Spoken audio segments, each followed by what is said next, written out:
কে বললো নিয়মিত না? নিয়মিত তো অবশ্যই নিয়মিত। এই কারণে নিয়মিত অবশ্যই আমি বলবো যে এই বিষয়টা মানে বারবার চলে আসে, মানে আমার কথা যে অপু বিশ্বাস 100 সিনেমা ক্রস করার পরেও কি সকালবেলা এফডিসি, দুপুরবেলা এফডিসি, রাতেরবেলা এফডিসি থাকবে?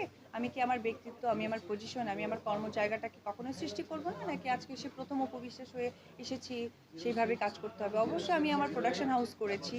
এইবার ফেব্রুয়ারিতে আমার দুটো সিনেমা রিলিজ হয়েছে। আমি ইনশাল্লাহ, মাত্র ঈদটা শেষ হয়েছে, আমার 2-3টা কাজের প্ল্যানিং চলছে, সেখানে শুটিংয়ে আমি প্ল্যানিং দিব।